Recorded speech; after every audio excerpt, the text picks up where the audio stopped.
matters arising. First of all, let me make it very clear that nothing has changed. Methods, everything from the judges scandal, from the Osu Children's Home scandals, is same. We have not changed anything. Undercover would always remain the last resort. Where the conventional camera cannot work, that's when we look up to undercover. And I must say that we strictly abide by the BBC of rules before we decide that we are coming in to do an undercover piece. Our prima facie evidence would have been in place for everybody else who was caught up in our film. There was a prima facie evidence. Then again, issues of privacy and public interest. We have weighed it.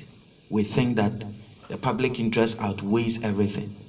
And we always open our doors. I've always said that let's not people try or think that what I put out there should be taken hook, line, and sinker. No. Any piece of work I do, I put it out there in the public domain for a critical scrutiny. Because I also benefit from that. I have become what I am because of the kind of scrutiny I get from the public. And I always open up myself for these to be done. I take the tag controversial journalist. That's correct. Because normally, traditionally, people would name shame. I go the extra mile and go and testify in court to get the bad guys in jail.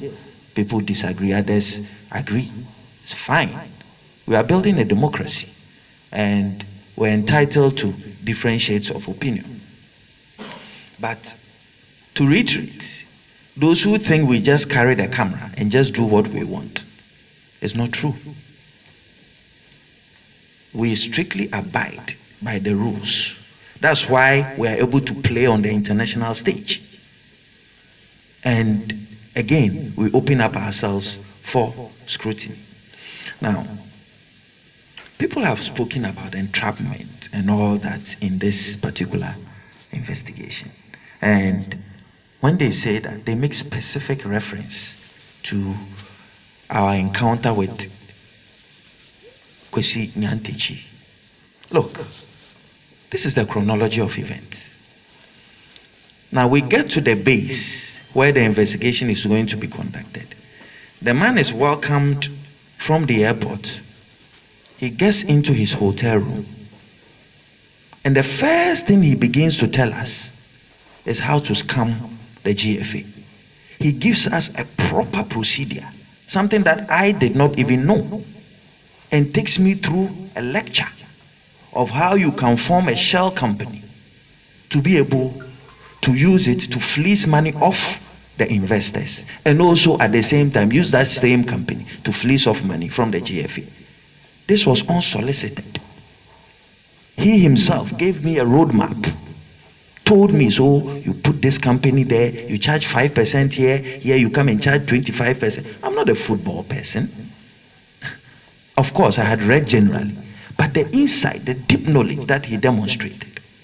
Now, another issue that people raise is that this was even before we had met the so-called investor. So we went to meet the investor with a plan that he, Kwesi Nyantechi, had proposed himself. And yet, people make it seem as if I forced him to speak.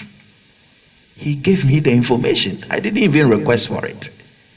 Then, the second leg, we went to the investor. And people are talking about the money might have influenced him to say all those, is the money. He made all those points before the money was handed over to him. So by the time we could say Jack, the man had mentioned and dropped names and done everything. The last bit was when the money was given to him. Again, it's an academic discussion. I'm sure that when the film comes on national TV, we'll get the opportunity, those who have not seen will get the opportunity to see it. There's been a few developments whilst this film plays, and maybe if I have, am I still in time to continue? Yes. I would look at some of these issues. I have realized that some people have decided to launch an attack on journalists or journalism, or better still, undercover journalism. My view is simple. It's the fear they have of that same method catching them in their acts. That's my opinion. Because 2 years ago it was the same thing. You didn't comment. 3 years ago we've had this running close to 15 years of work. Same method. All of a sudden you get up one day and you realize that you have just murdered somebody. You have sold people's houses. You own all high-rise buildings and all that. For me, I treat it with the contempt it deserves. I think that as journalists we ought to be focused, and that's why I have remained calm. It's the focus that is important, and the remaining calm in itself doesn't sit comfortably with people because look, we have courts of competent jurisdictions in this country. You can't just go and talk anyhow. The whole agenda was to shift focus on the substantive issue. I'm too experienced to get myself dragged into issues like that. I would focus, make sure that civil society get the right information so that we can sit here and do the interrogation we are doing. So yes, those were issues that came up, but again, I realized that the middle class fought the battle so well. And again, it tells me the power of social media. Because whereas I wasn't talking, people took up this matter, dealt with it. And I saw this Twitter page that the I Am an Ass campaign. And everybody say, well, if you want to publish pictures, then we are all an asses, publish our pictures. I felt that was a very comfortable thing for me and perhaps all my colleagues. If we do our work well, we'll have civil society backing us. Was one aspect that I really would say that all the tribulations we went through, civil society stood up, the middle class stood up and faced them. Perhaps one of the issues that I would look at, and I smiled in my room whenever I went, was how the politicians also took it. The NDC will flip it to the other side. The MPP will say, yes, that's why our president is very clean. Then the NDC, I didn't do politics. I set out to do a football story. That is what it is, and that is what it will be. And the fact that the name of a certain president has been mentioned, it's only fair you give him a right to reply. So yes, the president was given a right to reply. The vice president whose name came up was given a right to reply. And then a minister who was in there and a presidential staffer who was, were all given right to replies. And yes, the politicians will take it. And this will say, why did you give the president a chance? Some MPP members will say that you wanted to oust the jurisdiction of the president. You wanted to remove him as president. It's all beautiful. That's the beauty of our democracy. You allow all people to talk. But you see, on platforms like this, we will subject all these talks to critical scrutiny, and we will understand who is saying what and what that speech means. I also perhaps had some level of threats, intimidations coming to my staff and all that. Look, it's not new. It's the same old tactics.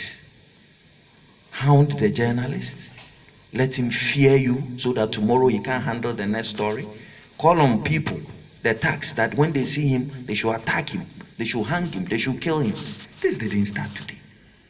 We learned this in the days of the Tommy Forsons, in Nnamdi Azikiwe's, Nobel Zongo. This is not new. Same old trick. The most important thing is that as they call for your death and all that, you keep the focus. It will not stop. I can't guarantee that in the next 10 years, journalists will not go through this. But I can tell you, it can only strengthen us and nothing else. Do I still have time? Okay, I have one more point. I also observed something very interesting. from the village folks who didn't understand how a hidden camera works. And they felt that because you come from the traditional area, there must be some superstition. I saw headlines that said I belong to the Illuminati. I couldn't stop laughing. And others said that I was TB Joshua's boy. Others said that I was from the shrine. For me, it's important that the people in the village know that you are one of them. They don't understand how you do all this. So they have to situate you in their context.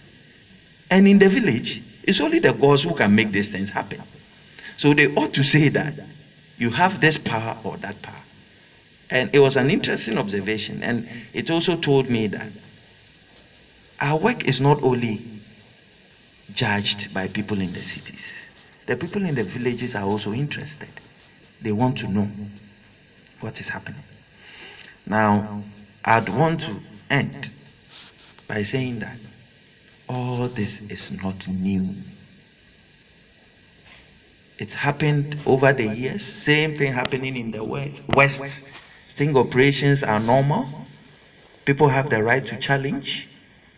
We are capable of defending ourselves in the court of law. And it can only strengthen us and nothing more.